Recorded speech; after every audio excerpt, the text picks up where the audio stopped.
Welkom. Dit is nu alweer de 6e uitzending vanuit Schacht Nulland van Beleef Kerkrade TV. Onze gasten vandaag hier zijn Patrick Starmans en Peggy Michiels over het jubileum van de VVKW, Pascal Hinze over het nieuwe carnavalsmuseum in Kerkrade, Jean Nellissen en Erik Ploem over de Beleef Kerkrade cadeaukaart, Esther Gerrits van Geboortezorg Limburg over de proeftuin Geboorteflex, Marion van Duren en Ine Willems over de mantelzorg, Annie Knauf, zij praat over de terugkerende item Vie Leven in Beweging, Jo Wiertz en Mark Meijer van Stichting Kompels van het Dominiaal, inclusief natuurlijk weer een rondleiding door Jo Wiertz door deze prachtige schacht hier in Nulland. Aflevering 6 van Beleef Kerkrade TV.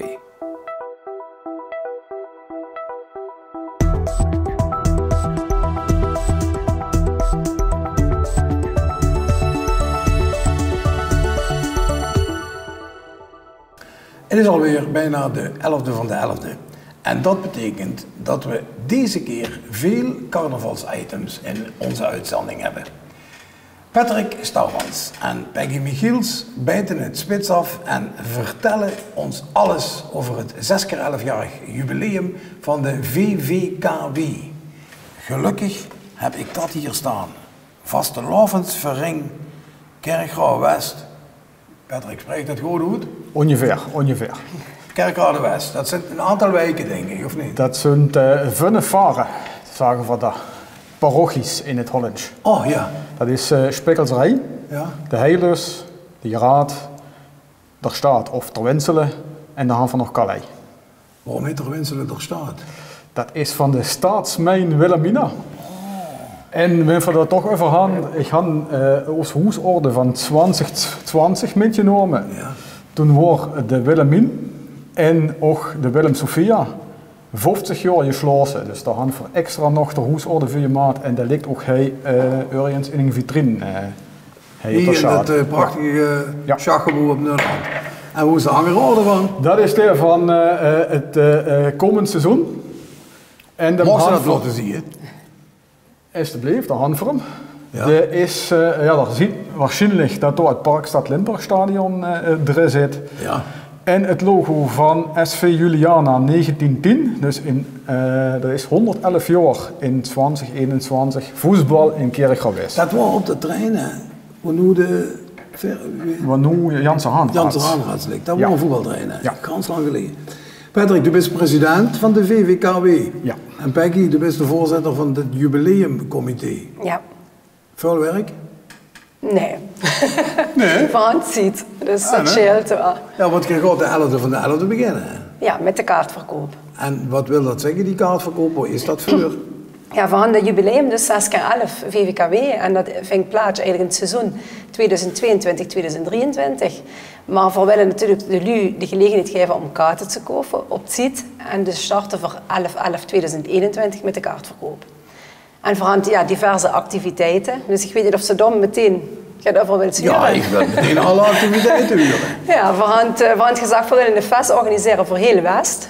Voor de wijken die Patrick net noemde. En we vinden het dus ook belangrijk om alles voor alle leeftijden te doen. Dus we hadden ook als motto de traditie van nu. Dat wil zeggen dat we eigenlijk de traditie van vastelovend willen doorgeven aan de jonge generatie. Maar ook de oude willen met losse profiteren van dat jubileum. Dus we organiseren het voor basisschoolkinderen. Die willen we eigenlijk bijbrengen wat vastelovend vieren is. Heel belangrijk, hè, denk ik, of niet? En dat dat ook in het DNA blijft van de kinderen. En dat ze dat dus nog lang blijven vieren, zodat we ook 7x11 VVKW kunnen vieren. En voor de senioren gaan we een zitsong met muziek van toen in een nieuw jasje. Dus de artiesten van nu die zingen de muziek van toen. Ja. En we organiseren het voor de jeugd. Want we vinden dat de 13 tot en met 17-jarigen, een beetje de middelbare schoolkinderen, die gunt heel vaak nog heel even de vastelovend. En dat kan eigenlijk een keer gewoon niet vingen vuur. Dus ook door organiseren voor het vuur. En ook en dan voor het brede publiek gaan voor onze Kulsavond. Omdat toch heel vaak de link gelegd werd van Kerkrade naar Kullen. Het carnaval vieren is heel erg vergelijkbaar met het carnaval in Kullen. Dus dan gaan van de Kulsavond vuur, Kullen Alaaf. En de kaartverkoop start dus 11 november. Zeer belangrijk. Ja. Patrick, als ik het nog goed heb, is de VVKW een beetje een overkoepelend orgaan. Een overkoepelende vereniging of is dat een zelfstandige vereniging? Het is een zelfstandige vereniging. Een van de 3 vastelavondvereinen in de gemeente. Ja, dat bedoel ik. Hier heb daar een beetje de regie in. Ja, regie. We organiseren de vastelavond in Kerkrade. Dus we gaan ter drutsing, de 30 november, de proclamatie. We gaan de jaar even moeten slaan, dus dat staat nu op het programma.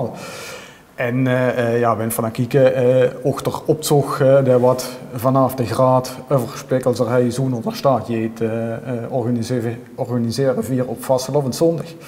Wie is zo'n vereniging ontstaan, zo'n VVKW? Nou, dan begin ik eigenlijk vuur 1957, dat begin ik in 1935. Toen had een aantal ondernemers op Spikkelserij de Doemedrie opgericht. Die had in 1935 de eerste optocht georganiseerd in Kerkrade. Dan hadden we eigenlijk 8x11, 5 voor het Oestzellen. En der verein is mede door de krijg en zo het allemaal is daar op huren te bestaan. En dat is overige jaren in de vastelavondsverein Kerkrade.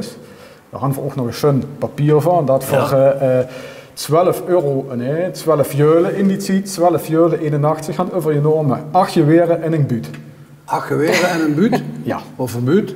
Waar er buuterener in moet staan. Oh, zo'n buut? Ja. Niet waar ik me vroeger in moest wijzen? Nee. Oh. En die staat dan ergens in het gemeenschapshuis of zo? Die, ik weet niet, die zal niet meer gaan verantwoordelijk buurt, maar die is inmiddels al zo oud, die zal ergens voetje worden. Carnavalsoptocht in Kerkrade zelf is, als ik me niet vergis, op maandag. Ja. En hier wat van de dag? Vastelavond zondag. Op zondag? Er zit vuurkerkrade? Hier zijn vuurkerkrade. Dus wensen bij Oosteroptocht zien, als ze met Kerkrade al voor de hoofdscheetje zien. Zo'n vereniging, zo'n organisatie, die zal toch wel een hele belangrijke rol spelen in zo'n wijk, of niet? Ja, wenn je kijkt van de vastelavond, de organiseren we daar en we komen bij gemeenschapshuizen, we komen bij gehandicapten, radar, bij de vierenschat komen we proberen het klonen trekken op een hei nog een jang te houden.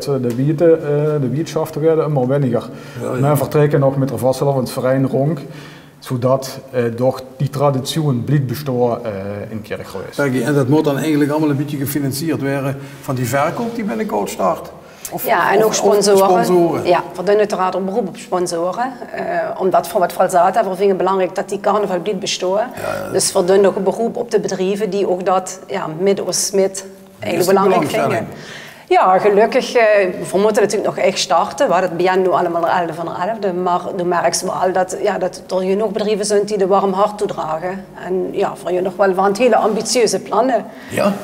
Ja. Dus voor je er wel van ons dat voor je nog sponsoren aan ons kennen. Is dat een tipje van de sluier ligt of zo? Ambitieuze plannen? Ja, nou, voor durven in ieder geval. Wat ik bedoel met de Kullen Alaaf of een hand ook echt een line-up van Kullen zelf. Dus we gaan de Black Fus, we gaan die Räuber. De Blauwe Funke, dus ja, dat zijn in ieder geval wel namen waar natuurlijk ook een prijskaartje En welke datum is dat? 26 november 2022. 22. En nu zijn de kaarten al te koop. Ja. Patrick, ik wens je ontzettend veel succes als president. Wie lang mocht de president blijven? Dus ik ging eens in midden.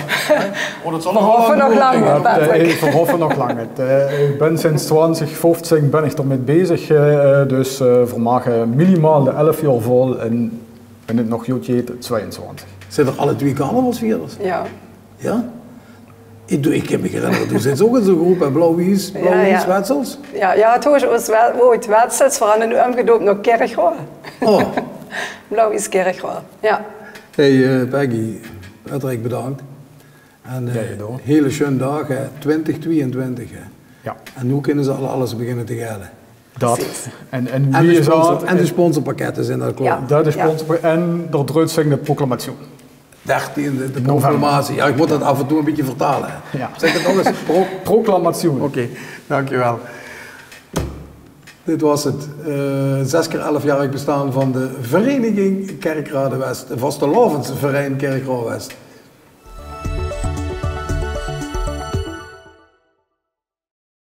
Zo, we blijven wel nog eventjes bij de carnaval, want in Kerkrade komt een echt heus carnavalsmuseum.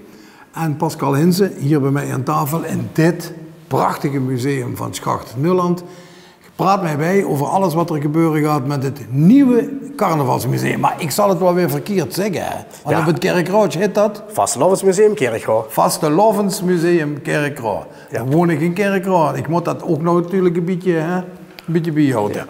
Pascal, hoe komt het museum? Het museum komt aan Hoofdstraat 24b in Kerkrade Centrum. Dat is een voormalig pand van Ploem. Dat is bij veel u wel bekend. Het ligt neer dat erop in. Of wat vroeger dat erop in wordt. Vroeger dat erop in ja, wordt. dus dat, het ligt in het centrum. Dat wordt ook een van de vereisten van ons als stichting Vastelavondsmuseum Kerkrade. Dat de lui dus ook vanuit het centrum eenvoudig naar het museum kunnen komen. Parkeerplaatsje hier nog. En het is een historisch pand en ja, bouw iedereen in Kerkrade kent het. Dit is een carnavalsmuseum. Is dat alleen open dan met de vastelavond? Of, Nee, van 15 januari junt voorop. Voor de genodigden is het dan. En vanaf 22 januari zit voor ieder weekend op van 11 uur bis 5 uur.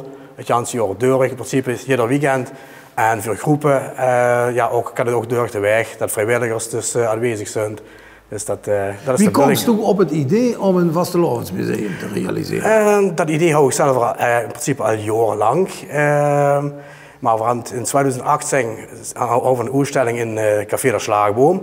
Dat was echt perfect. Bij de Marcel Maar, hè? Bij de Marcel Maar. En dat was magnifiek. Maar vooral zoveel materiaal dat we maar, zeg maar een klein deel kunnen laten zien. En vooral ook voor de ouderen lui. Die jongen niet zo eenvoudig naar een café om naar tentoonstelling te kijken. Dus een bepaalde doelgroep had nooit kunnen zien wat we door waren aan het zeggen. En dus had ik het idee, hoe is gewerkt voor het museum? Presentatie gehouden voor de gemeente. Ze waren meteen enthousiast. Ja, en we zijn van x aantal maanden weer. En vanaf 1 november is het pand dus door ons gehuurd en zitten we keihard aan het werken. Wat kunnen jullie dan verwachten als ze in zo'n museum komen? Wat kunnen jullie verwachten? Wat steekt er zo al in? Ja, in principe het ganse archief van de Kerkrade Vastelavondsverein vanaf 1936 bis heden.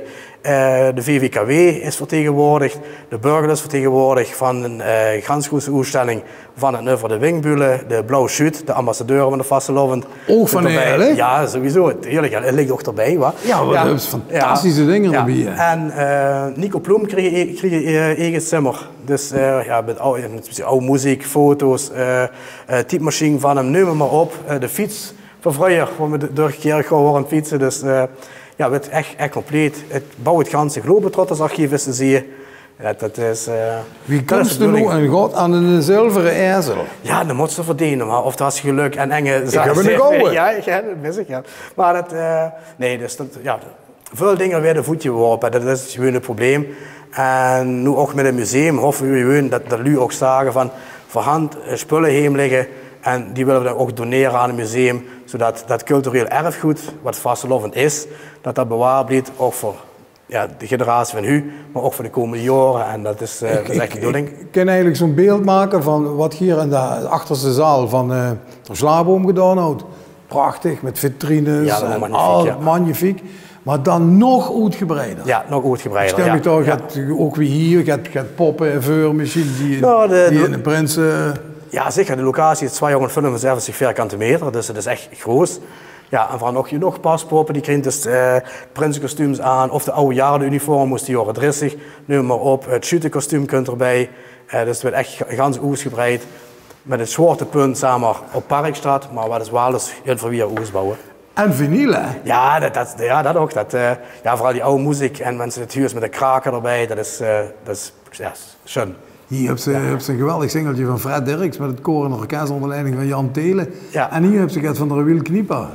Zullen we maar niet zingen? Gewoon niet zingen. Oh nee, we gaan niet zingen. Nee, we kennen de wielknieper ook niet even naar. Dat sowieso niet. Maar nee, de ganse collectie van wielknieper is compleet.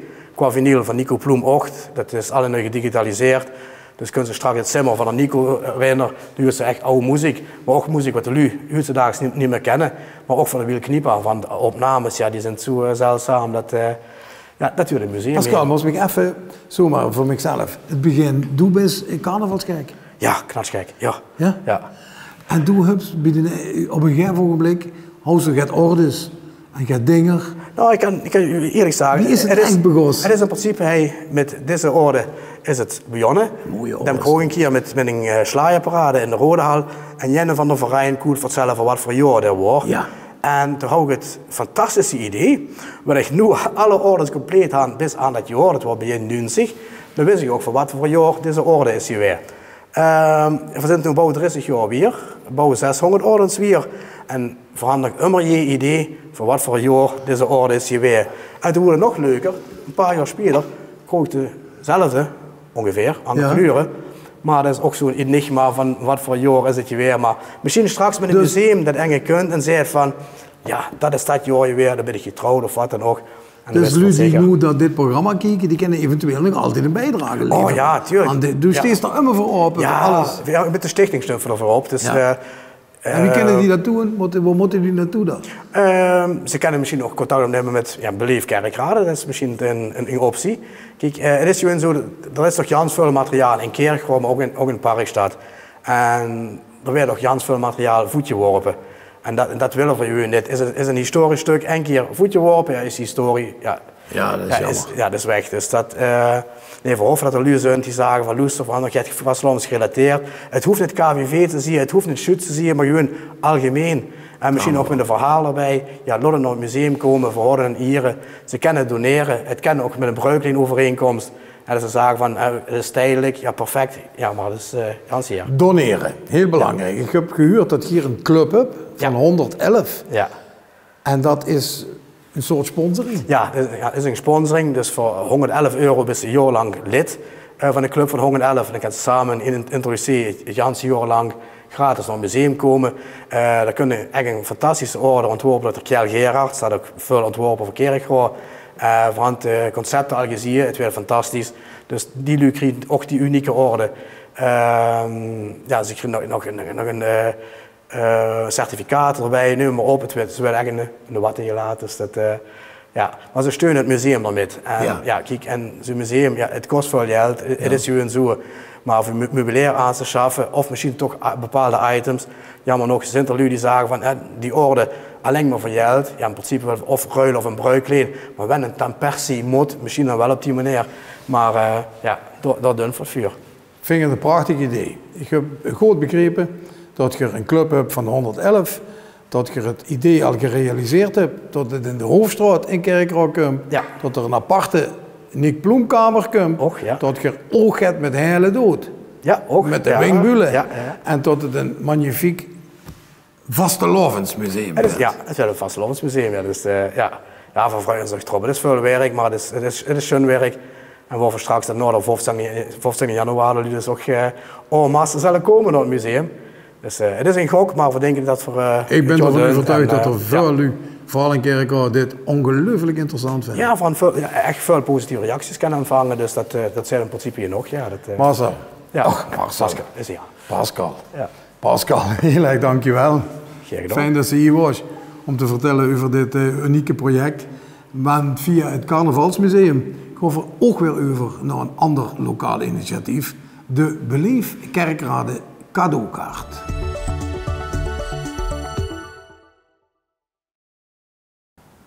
Van het Carnavalsmuseum gaan we over naar een ander lokaal initiatief. De Beleef Kerkrade cadeaukaart. Bij mij aan tafel zitten Jean Nellissen van Evil Schoenen en Lederwaren en Erik Ploem van Augenbro, schoenmode en schoenreparatie. Ze komen het een en ander uitleggen over deze unieke cadeaukaart voor Kerkrade. Heren, goeiedag. Hallo. Hallo. De Beleef Kerkrade cadeaukaart. Wat moet ik op je voorstellen? Het is een plastic kaart, Ja. ook online te krijgen. Ja. Ook via een app, dacht ik. Ja. En dat is in principe een kaart voor de lokale ondernemers in Kerkrade en de buitenwijken van Kerkrade te steunen. Dat de mensen hun inkopen en cadeautjes nou voor de dure decembermaand in Kerkrade kopen. En daarvoor is die kaart in het leven geroepen door de gemeente Kerkrade. Goed. Is dus wel een mooi initiatief nou? Ja, absoluut. Ja. Hey, maar jullie zijn eigenlijk toch ook een beetje collega's, of niet? We zijn collega's, concurrenten, ja, nee, niet en concurrenten. We zijn collega's. Echt collega's. Jij hebt een zaak op de Kipstraat. Ja, in de Kipstraat. En hoe heb je de zaak In het centrum. in het centrum in de Orlando Passage? In de Orlando Passage. Na een half uur wisselen schoon met elkaar uit. Erik deed voor reparaties, dus we zijn geen concurrenten. Dat is een echte ouderwetse schoenmaker. En een goeie. En ook in de gediplomeerde. Ja? Ja. Is dat nou ook zo? Het is niet alleen een moeilijk vak, maar het is ook heel moeilijk te vinden, hè? Goede schoenmakers. Ja, die zijn inderdaad heel dun gezaaid. Ik zit als enige nog in Kerkrade en omstreken. Er zit nergens meer wat, helaas. Ja, en als ik bij langs loop, daar, langs de Orlando Passage, dan zie ik Van Bommel. Dan zie ik allemaal echt merkenschoenen. Ja, we hebben eigenlijk een zaak, een modische zaak, comfortschoenen, maar ook modische comfortschoenen. En we hebben dan een shop-in-shop van Gaber, shop-in-shop van Bommel. Dus we proberen Floris van Bommel heb ik ook gezien. Floris van Bommel, maar ook van gewoon van Bommel. Ja. En proberen dat een beetje de mode te volgen. Wie is dat nu tot stand gekomen, die cadeaukaart voor Kerkrade? Die cadeaukaart is eigen initiatief, de ergo-zaak van de gemeente Kerkrade. Dus eigenlijk samenwerking met lokale ondernemers, zowel in de wijken als in het centrum. Het is natuurlijk ook een leuk cadeau voor cadeau te doen aan degene. Die mensen kunnen gewoon eens een keer een leuk cadeau kopen voor iemand anders.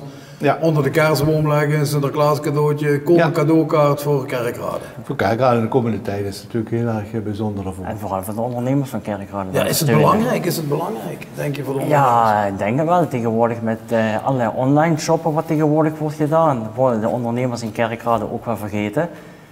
En mensen klagen wel dat er geen ondernemers in Kerkrade zijn, maar ze gaan er wel massaal online shoppen. Ja, ja. En dat is natuurlijk, op die manier hopen we dat ze dan inderdaad ook echt... Ik denk dat het voordelen kan opleveren voor jullie als ondernemer om zo'n cadeaukaart te kopen. Ja. Tuurlijk. Hoe kan ik zien als consument welke winkels dat er meedoen? Op de website van Beleef Kerkrade. Daar staan alle ondernemers het zijn tot nu toe een 70-tal ondernemers die meedoen.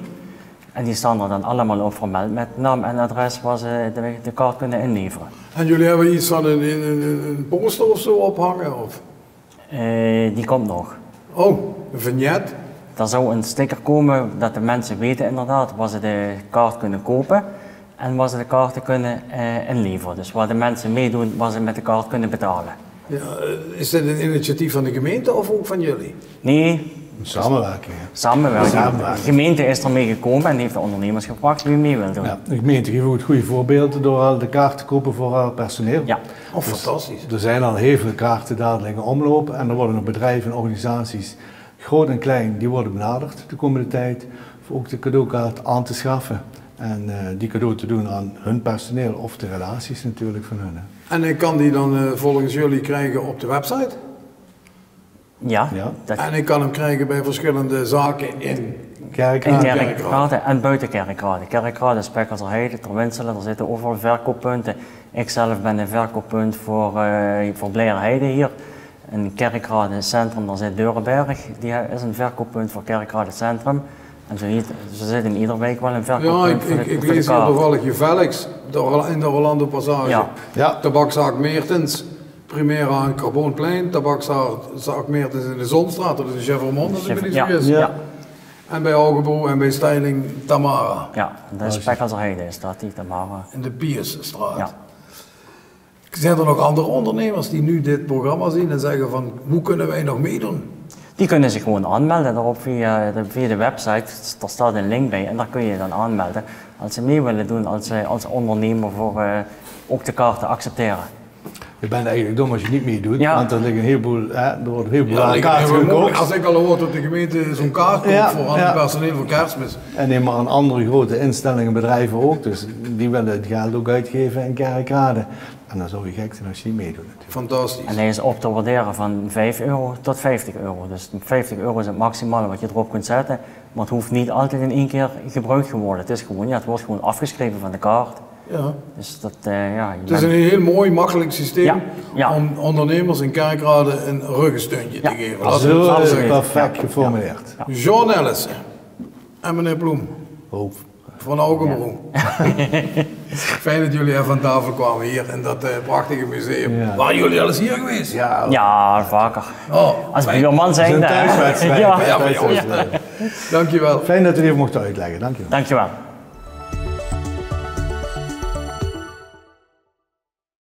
Dit is onze selectie van evenementen voor de maand november. 19 november om 20:00 uur het jubileumconcert van het WMC in de Rodahal. 20 november om 11 uur de Sinterklaasoptocht in Kerkrade Centrum. 21 november om 2 uur het Sinterklaasfeest in het Socio-project in Eigelshoven. 27 november van 5 tot 9 Kumpels by Night in de Schacht Nulland. Alle evenementen zijn natuurlijk onder voorbehoud van wijzigingen in verband met de coronamaatregelen. Check voordat je vertrekt welke regels van toepassing zijn.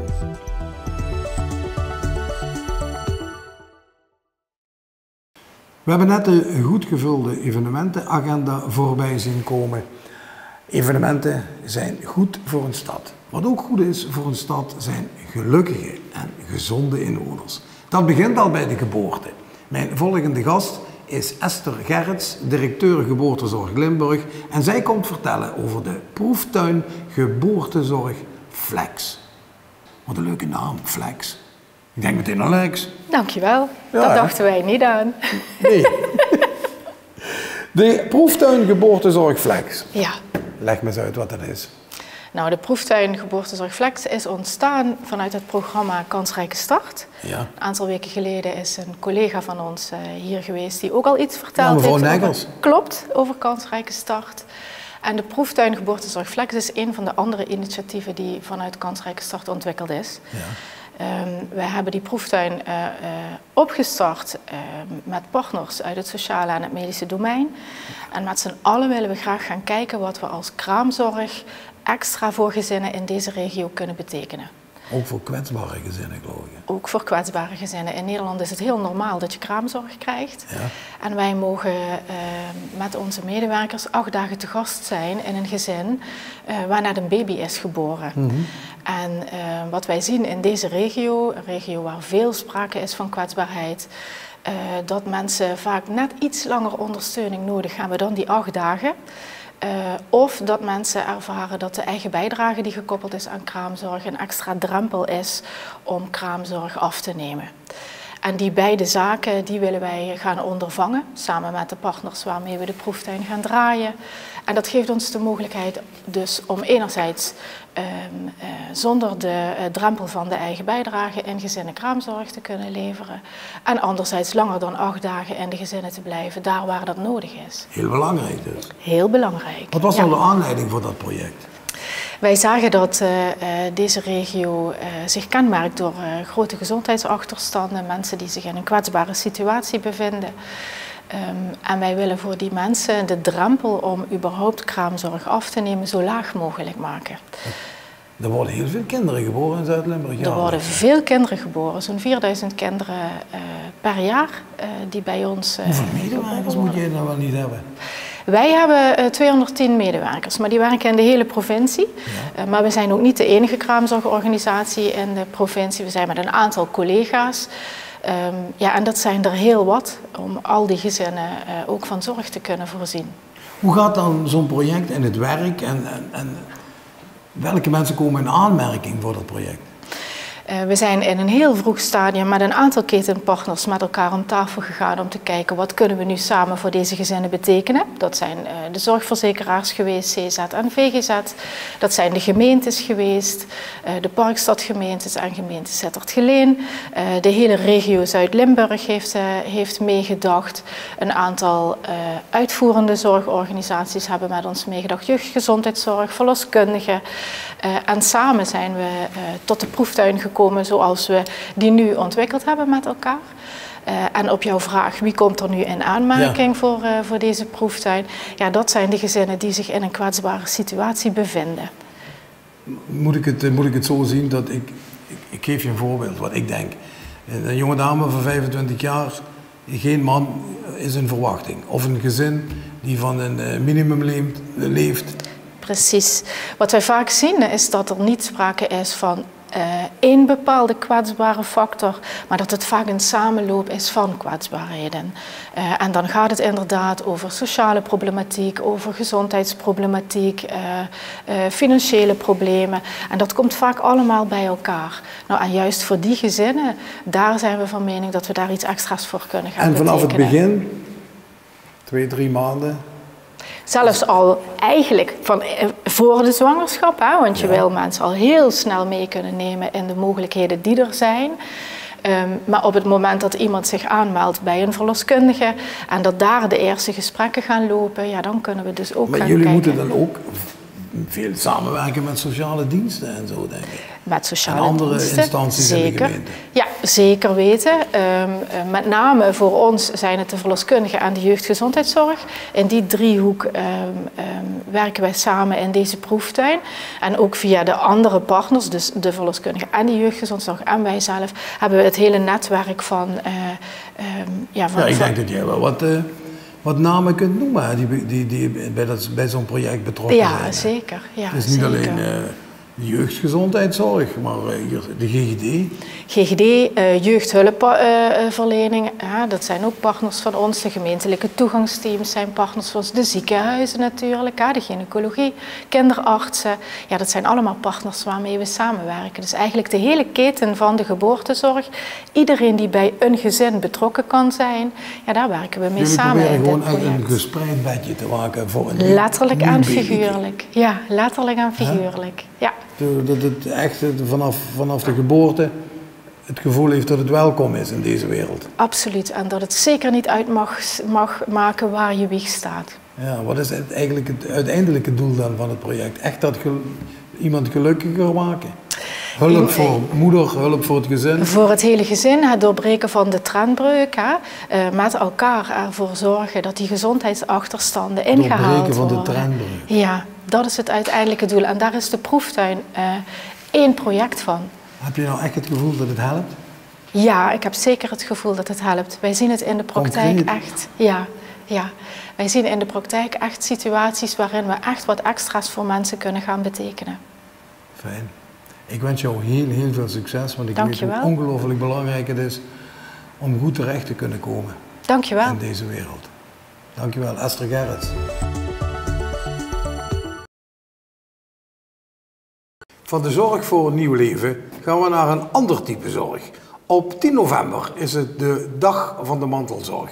In Kerkrade besteden we hier aandacht aan op maandag 15 november door middel van een voorstelling in de Hub. Daarom staat dit interview in het teken van mantelzorg. Voor mij zitten Ine Willems, zelf mantelzorger, en Marion van Duren. En zij is consulent van het steunpunt Mantelzorgers en Ruggensteun. Dag dames. Goeiedag meneer. Goeiedag. Zeg maar Lex, hè? Ja, Lex. Hoe bent u mantelzorger geworden, mevrouw? Ja, zo groei je erin, hè. Altijd opgevoed met zorgen voor anderen. Ja. Dan ben je de dochter van je ouders. En als die minder worden, ga je ze helpen. En alleen dat wordt dan zoveel meer, dat je bijna 2 levens leidt. Het leven van hun en het leven van mij. Daar werk je nog bij, daar heb je kleine kinderen zelf. Moet je combineren? Ja. En dan moet je iemand anders vertellen, maar jij doet eigenlijk mantelzorgwerk. En dat klopt ook wel. Het is meer als alleen maar de kleine dingen die je voor je ouders doet. Het is nou wel heel intensief. Maar u heeft daar ook een cursus voor gevolgd? Nou, we zijn al bezig met een ermee, cursus? maar ik vind het woordje cursus eigenlijk niet helemaal op zijn plek. Het is meer een bijeenkomst van, we zitten daar met 7 personen, de een van de man, de ander van de ouders, van de dochter, weet ik het. We zitten daar om onze ervaringen te vertellen en daarvan te leren samen. En er zit een case manager bij die ons dan weer helpt en inzicht geeft, waardoor dat dit zou kunnen gebeuren. Dat hebben we vandaag vooral gehad. Heeft u dat gedaan? Ja, vandaag was het echt... Heeft u er echt steun aan? Ja, je hoort van de ander dat je niet alleen bent. Ja, dat is heel belangrijk. Ik ben met meer bezig en het is... en het mag moeilijk zijn en als je zwaar het moet zijn. combineren met je werk en met je kinderen en met je gezin en dan ook nog... U heeft uw moeder, geloof ik. Ja. U bent mantelzorger voor uw moeder. Ja. Wanneer is iemand mantelzorger? Ja, je bent mantelzorger zoals Ine het eigenlijk al aangeeft. Als je zorgt voor iemand die ziek is, een beperking heeft, een handicap. Dat kan voor je zieke ouders zijn, maar het kan ook voor een zieke partner zijn. Er zijn ook maar ouders die zorgen voor een gehandicapt kind, dat kan ook. Maar het kan ook wel zijn voor een buur of een goede vriendin. Iemand die je hulp nodig heeft.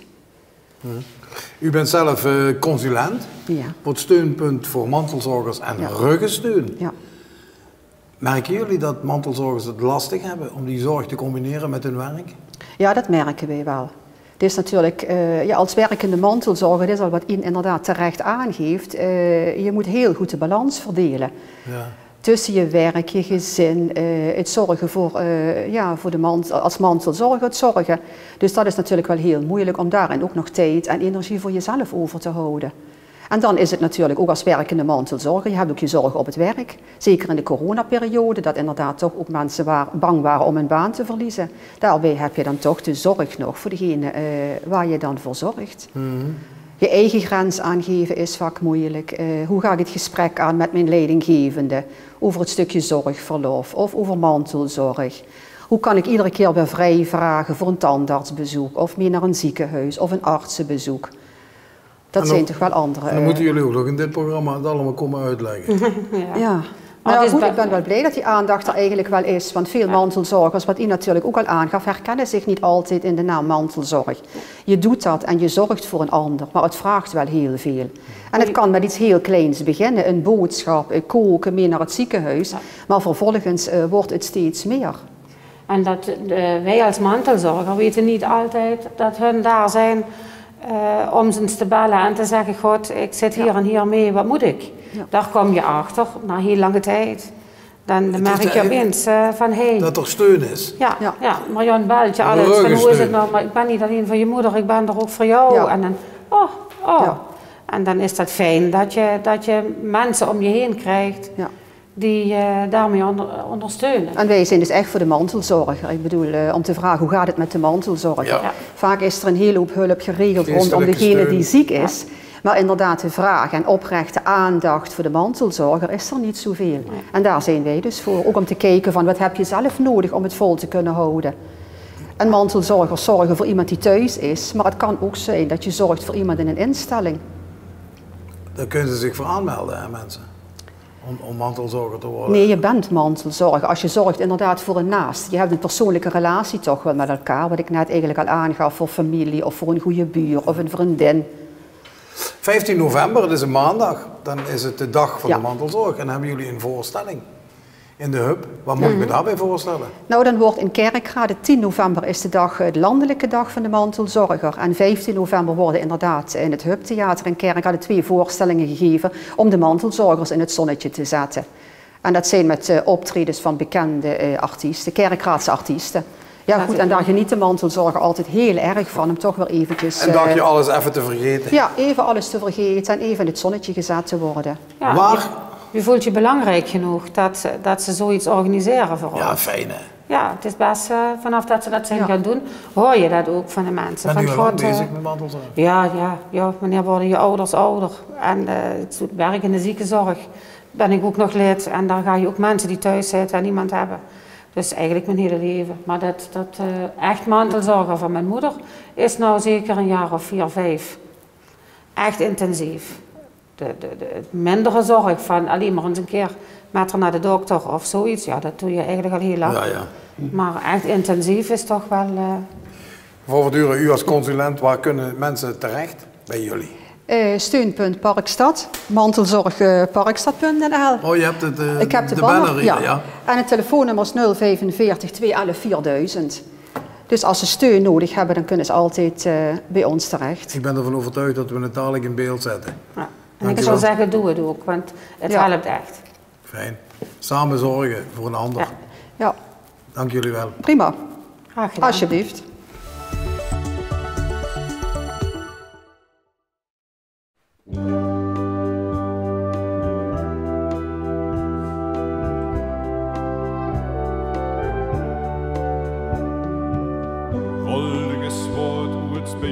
Het klooster aan voor nu nog stond de school, die steht al jaren leeg. Nun kringt de priester mij nog les, viert minig brood, spaarde als hij ves en junte gingen hun weg. Zo jong het vrije met de couleur wees bestemd, maar ik bedoel, doch kumpel moet je het anders leren. Nun steht Joep op der maat en zorgt dat ons wijn bij je braad, dat voor hun mosse eren. En in de straße van mijn heimat denk ik aan mijn kerkroor. Ich war Kind en was niet besser, dan dat het nooit voorbij zou, ja.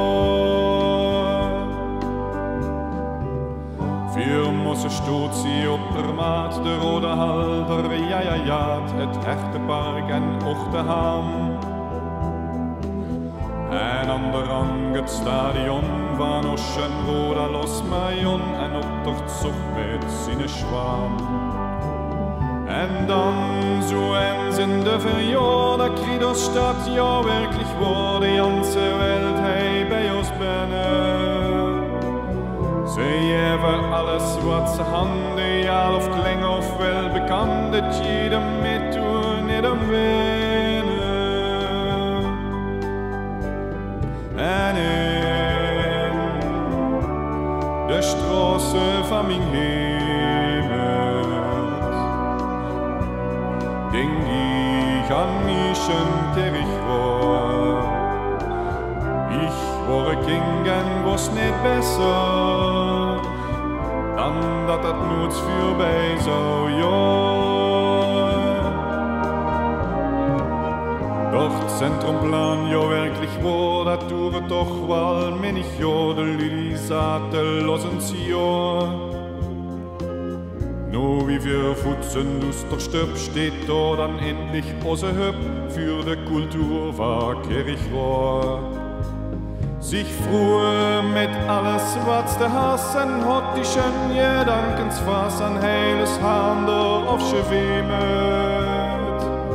Jeder Fiedel ist es schön, egal wohin ich da noch jön, ich will blieben in mein Heimat. En loop ik durch de straße van mijn heimat, denk ich an Oceankerkroor. Ich war Kind en was het sicher, dat ich ein nooit meer voet zou, ja.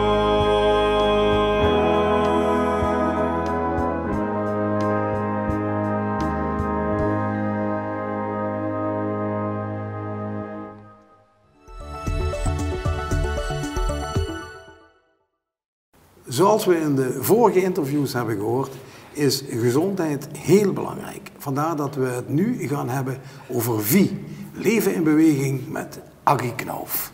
Dag Aggie. Dag Lex. Aggie beweegt zoveel. Ik beweeg jans veel, Lex. Vind je dat fijn om een beweging te zijn? Heerlijk. Wanneer ik niet kan bewegen, dan ben ik krank. Echt waar? En wanneer ik daar krank heen zit, dan denk ik, oh, ik moet die boel doen. Ik moet lopen, ik moet fietsen, ik moet naar het sportcentrum.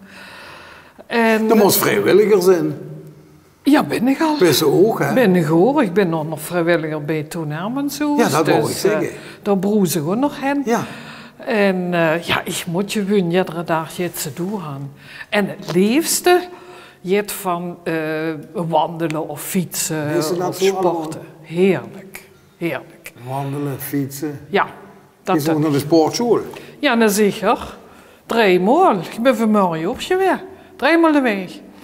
Vanmorgen, ja, niet body balance dan. Body balance? Zeker. In balans blijven. Juist, juist. Gezonde geest, gezond lichaam. Wensen dat maar weet, zeker weten. Wanneer ik wandelen en ik kom in het stuk bus, dan ja, dat ieder mens junt al die negatieve dingen die overal in die körper zitten en die in die kop spoken, dat ieder mens voedt. Dus toen raaks in de natuur ganz veel emoties kwijt. Ja, ja. Alles wat ik kwijt zit, zal ik maar zeggen. Dat bewegen allemaal op. Dat levert het zich allemaal op. En wanneer ze boezem is, dan krijg je ook nog eens frisse zuurstof in de longen, in die bloed. En dat bloed gaat door die kupje, door de hersens. Dat hangt allemaal in je en dat kunt je alleen maar ten goede. Wie krijgt dat allemaal voor elkaar? 24 stunden is per dag, dan moet je slapen, dan moet je nee, ik slaap ook niet eten, niet koken, niet maar met gezonde maaltijden. Ik doe alles wat goed is voor mij. Om gezond oud te worden. Om gezond oud te worden, want ze dat maar weet. En dat in de natuur. Leef in de natuur, ja. Ja, dat vindt ze toch wel gekracht, denk ik ook.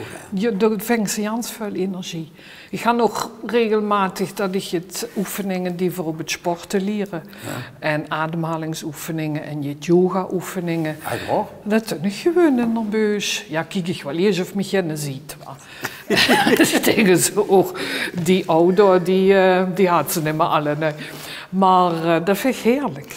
Dit is een onderdeel van het programma Vie Leven in Beweging.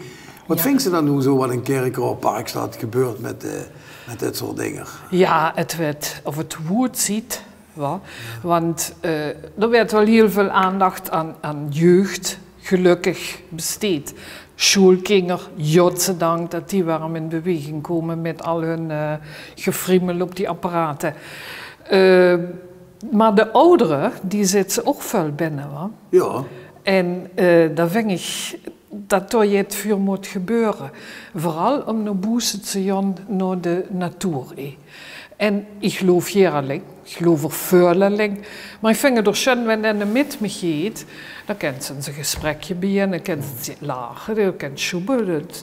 Ik ben ook bewoner van Kerkrade en ik moet zeggen, er zijn die fantastische wandelgebieden langs die Anstelbeek, bij Erestein, in het Hambos. Ja, dat is toch het einde.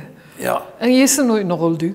Rolduc? Oh ja, maar en dan achterdoor Rolduc, het Wormdaal. Ja. En dan Pis-Remburg. Dat is het einde. Ja, we hoeven geen niet fietsen, ja. Dan hoeven we een auto te pakken. Du kent van die hoezoes, kent ze te vos, ja, overal heen.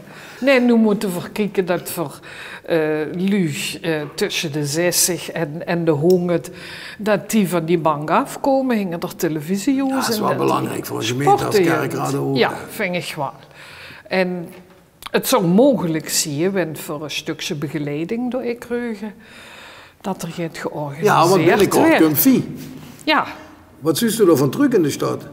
Niet veel. Nog niet, hè? Nee.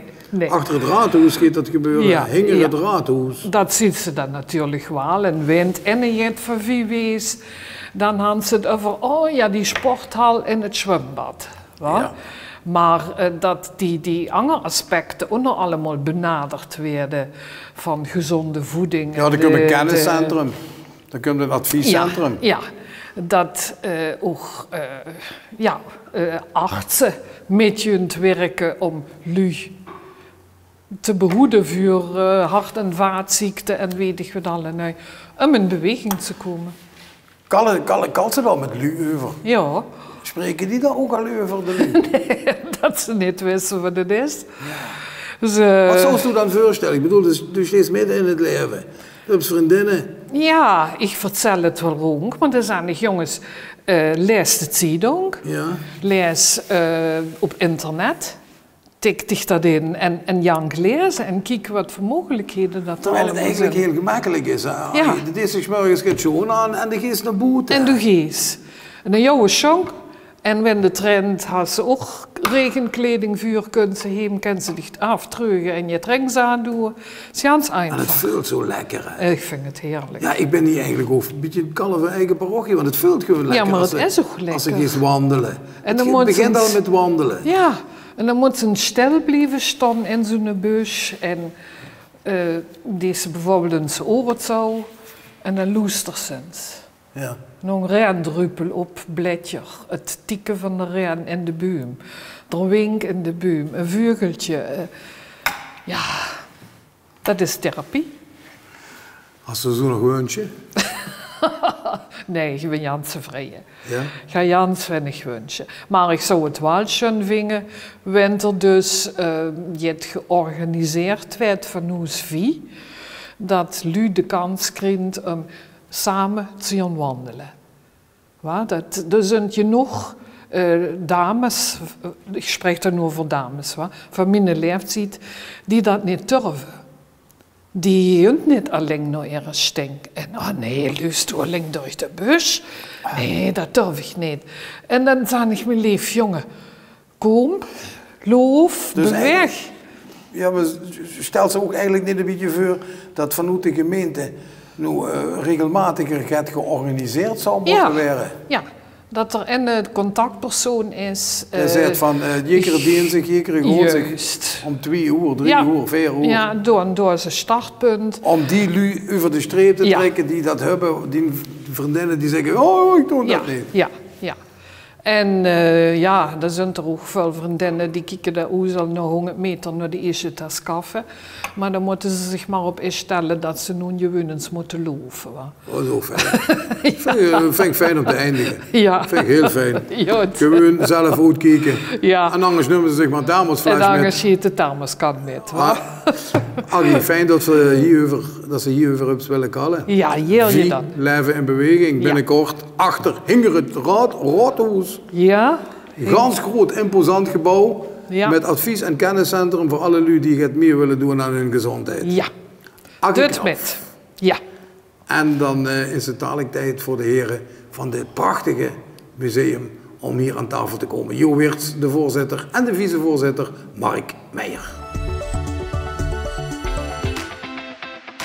Mijn naam is Remzi Angela. Ik ben 21 jaar oud en ik ben op de 4 kilometer uitgekomen op de Olympische Spelen in Tokio. We zijn uiteindelijk naar huis gegaan met een zilveren medaille en op het moment sta ik hier in Kerkrade. En Kerkrade heb ik leren kennen door mijn partner Paul Eipelaar. Wij staan hier in een Gaia-zoo. Hier ben ik dit jaar ook geweest. Superleuke plek. Naar mijn zin ook best wel groot. Lekkere wafels ook zeker en genoeg dieren om te kijken. Ook ben ik langs de abdij Roduk geweest. Ook een mooie plek, is een hotel nu natuurlijk en dat is gewoon dat is een topplek om te zien, zeker. Wij zijn nu bij het kasteel Erestein en het is op 500 meter afstand van het centrum. Je kan hier lekker eten, lekker drinken en het is ook nog eens bekend van de RTL-serie De Verraders. De kerkraadse aanpak voor gezondheid en vitaliteit vind ik erg belangrijk voor alle inwoners van Kerkrade sowieso. En ik denk ook dat het een goed beeld geeft naar alles buiten Kerkrade in ieder geval. In mijn eigen leven zit ik natuurlijk ook vaak tussen wat wel en niet goed is. En ik heb heel mijn leven lang goed nagedacht over wat gezond is en wat goed is voor mijn sport, mijn herstel. En dat is voor mij een dagelijks ding. En ik zou dat graag ook willen meegeven aan de rest om daar inderdaad wel wat meer aandacht aan te besteden. Zeker weten. Kerkrade, een superleuke stad in het zuiden van Nederland. Ik hoop jullie super graag hier zo terug te zien. Ciao, of jullie het hier zou zeggen, adio. Vandaag zijn we te gast in de schitterende Schacht Nuland. Een uniek stukje mijngeschiedenis. Ik spreek hier aan tafel met Jo Weerts, hij is de voorzitter van de stichting Koempels van de Dominiaal, en met Mark Meijer, die hier alles over kunnen vertellen. Natuurlijk krijgen we dadelijk ook een persoonlijke rondleiding. Met alle plezier. Ja, Jo. Ja, met alle plezier. Welkom. Dank je. Deze stichting is ondertussen... Weet je wat ik leuk vind? Ik kan me tegen plat en dan kan ik met er maar akkoord. Zo dum van dat. De stichting, dat is inmiddels toch wel een heel groot begrip hier in Kerkrade. Wie is dat eigenlijk tot stand gekomen? Hier was met een stichting komen, wie vier hij je 2009 bij Jan. Toen ben ik met de Hupschultijd bij Jan. 2009? 2009 zijn we bij Jan. Met de Hupschultijd, van hij binnenkomen. Het eerste wat hij deed, wat moet hij in Godsnaam doen? Ja, zoveel. Op te ruimen, zal ik het netjes zeggen. Netjes opruimen en alles. Want hij wordt niks. Hij wordt totaal niks. Hij was toch bij je neergepakt, toen ben ik met een gemeenteambtenaar geëst, toen hij met mij binnen en zei, joh, wat denkt ze daarvan? Ik zeg, oh Jezus, ik zeg, wat denkt ze daarvan? Op een gegeven moment had ik gedacht, ja, dat mijn verleden, dat zei ik wel, omdat ik uit een koelfamilie kom, ja. Dan voelt ze toch, dan moet ze even kunnen maken. Toen ben ik bij Jan en dan had ik mijn broer benaderd. Er is nu nog hij. Binnen een theater terecht komen, dan kom ik toch. Secretaris, de huissecretaris, Hans Pieterstegen, weet je, Schroyer.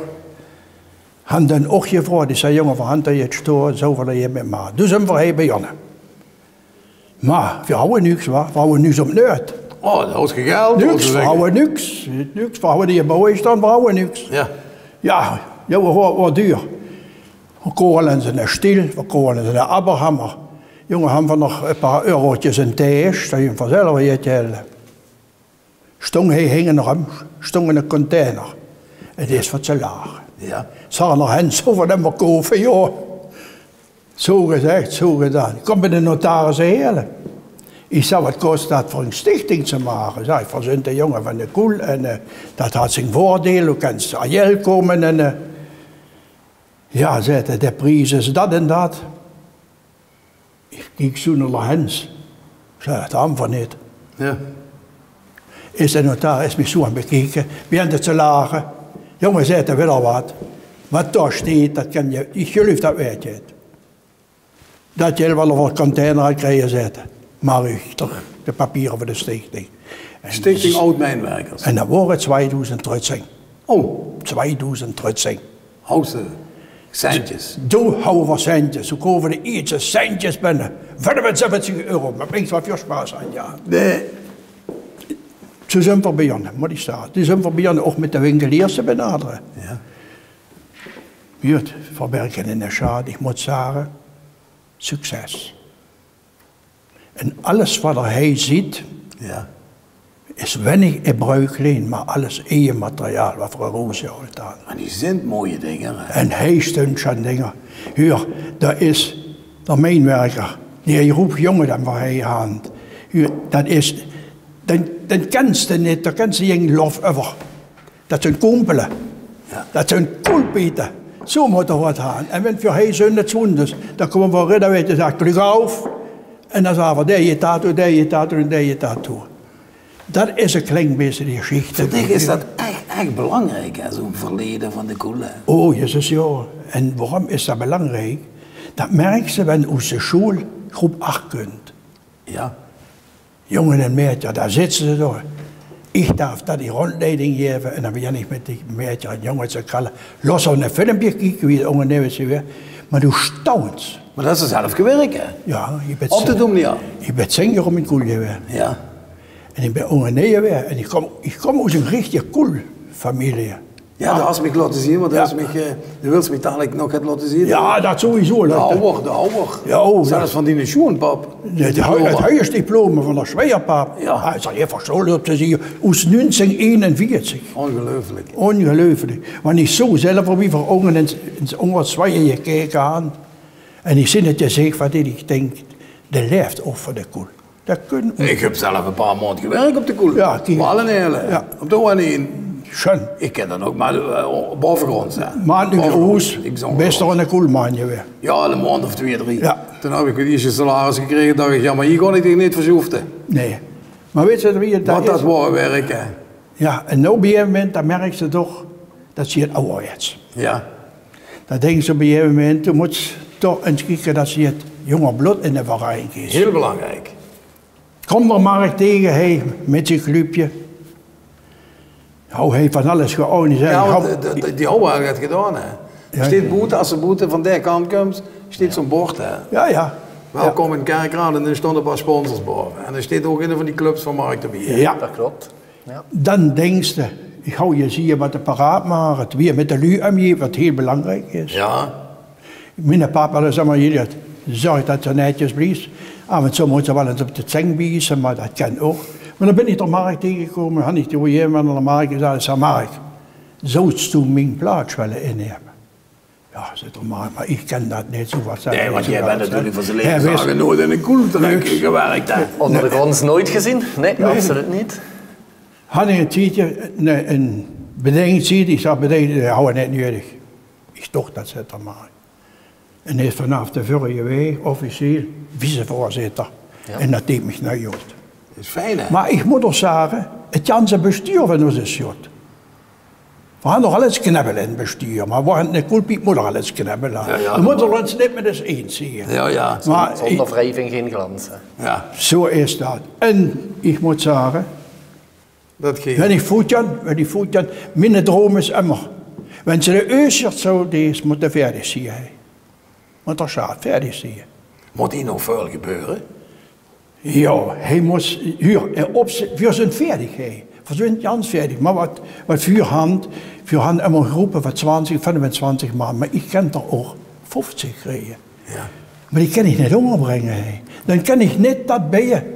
Wat ik hun hier wel bijen. Maar ons is er een joodasgraaf verhassen tussen mij en je ja. Een lekker stukje vlaam.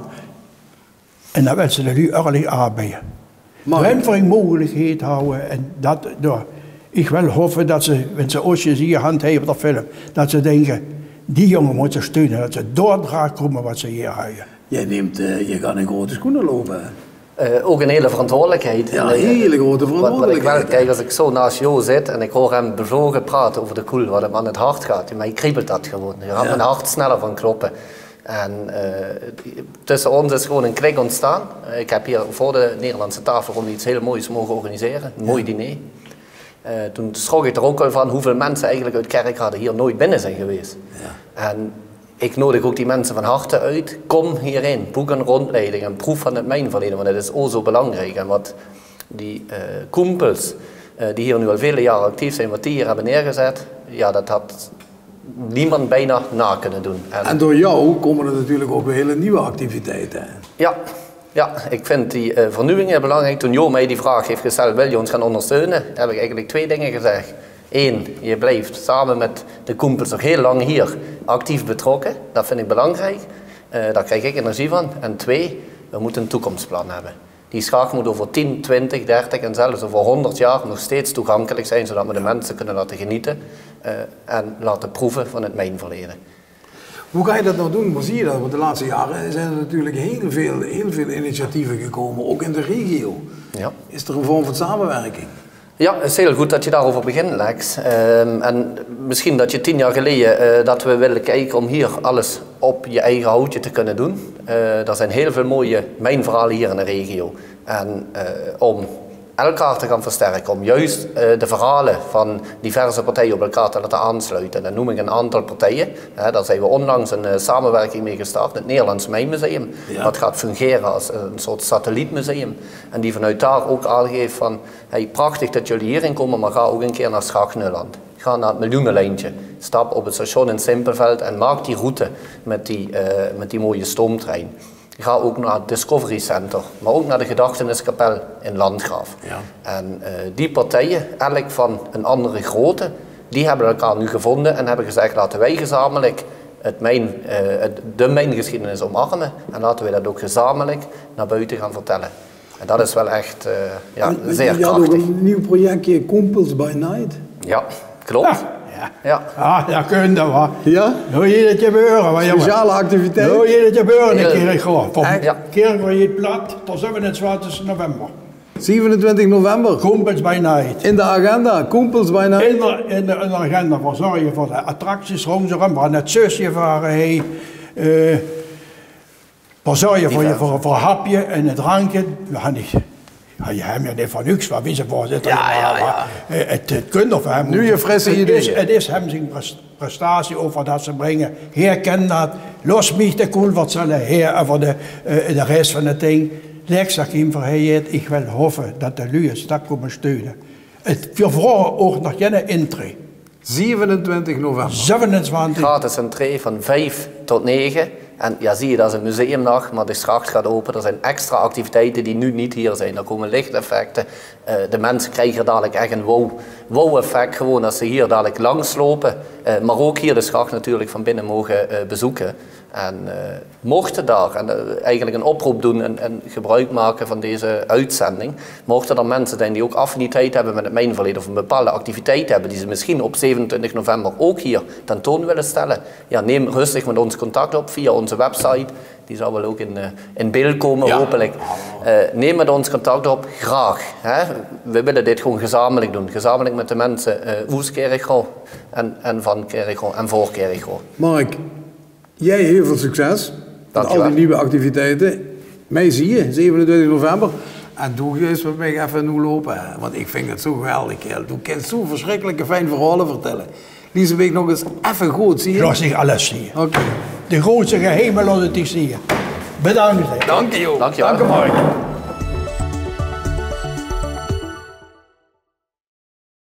Jo, ik vind het geweldig, kerel, dat ze mij dat nog eens echt lieten zien. Fantastisch. Dit is de Schaag. Dat is de Schaag. Dan moet je voorstellen, de Schaag. En dat is waar we trots op zijn. Dat het is maar een has in Europa. Dus er staat en in de Polen, er ligt wel erop, maar dat is de enige. En wat ik bijzonder stoot op is, dat het de enige nog Schaag is die in de originele staat is. Ja. Dus hier in Nederland geen tweede Schaag meer die originele is. Maar dit was oorspronkelijk een luchtschaag. Dat is een luchtschaag geweest. Dat is lucht en hij is ook het materiaal eraf gehangen. Hij is het materiaal. Als ze de eertjes zo nummer voor dat, dat is de 40 meter. Ja. En zo is de weer. Wie diep gaat denk? 340 meter. 340 meter? 340 is net veel. Niet veel. En dan moet je je voorstellen, als je die kooi, dan zitten nog steeds daar met 6 man. Ja. Dat zou wel eens ideaal zie je. Als het stort, even onder 2 instellen. Ja. En dan zal het niet dat je veulens even lassen vertellen. Met 6 man in dat kooitje? Ja, je hangt er maar rust, dan gebeurt toch niks. Joh, die stinken wel dicht op elkaar hier. Ja, hij stond ze met 6 man. 6 man? 6 man. Oh, banaan. En dan jong, hij het zeelavuur. Ja. En dan hoort ze de Shell, ja. Die laat die trekken nog even loesteren. Ja. En dan jong ze met 30 meter per seconde eraf. Boem. Boem, zo wordt ze ogen. Nee, dat voelt reuze met. Waar went dan op de remtroon, hoor. Nou, daar wou die naar hem op, hè, want ja, went op de remtroon, ze eerlijk, dat wordt tussen Oosteren. En wie lang is dit gebroek? Dit is van 1900 is dat gebouwd worden en is gebruikt worden bis ongeveer in de 69. Toen was de 69, de Woederboel zo gemaakt. En toen was ook een van de laatste, hè? Ik was er een van de laatste. Ik ben toen met dat kolenwagentje, hoe dat opsteeg. Ja, dat kolenwagentje steekt, ja, hier, dat is een verhaal apart, hoor. Ja. Dat is een verhaal, ik denk met z'n wat, stel je een keer schon op de foto, deze is de answer van de papa. Ja. De pap, dat was vast hier. Ja. Die hadden wie ze aan ze gaan. Ja, ja. En met de morgen door. En die foto hing hij in de straat. Fantastisch. Bij een hammerstoel zo. Wat liet ze met dadelijk, zie je? Ja, van Juntrek en zij even naar boven. Ja. En ik los in het kiekenbaf voor materiaal af. Oké, dank je. Jo, ik vind dat echt spannend. Kerel, we stonden aan de andere kant van die lift, hè? Ja. Waarom is dat een rode knop hier? Een rode knop? Ja, weet je wie dat is wel lijkt? Dat is een van de wichtigste knop die ze kent. Dat is de knop van de zijngever. Oh. Ik los het tegen het huren. En daar sting hij? Daar stung hij. Ja. En dan wint hij weer als 2 schellet, dat jongens eraf.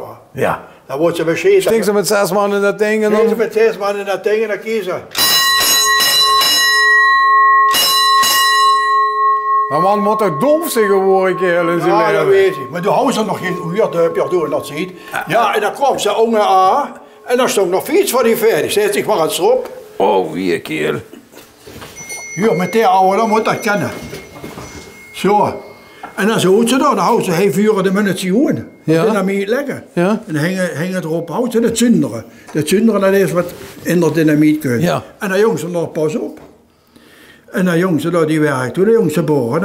En dan kwam ze op de fiets terug. Houdt ze hoog stond die je fiets. Hoeveel kilometer houden die wel niet honger? Ja, dat ligt er zo 20 minuten nog zo hoor.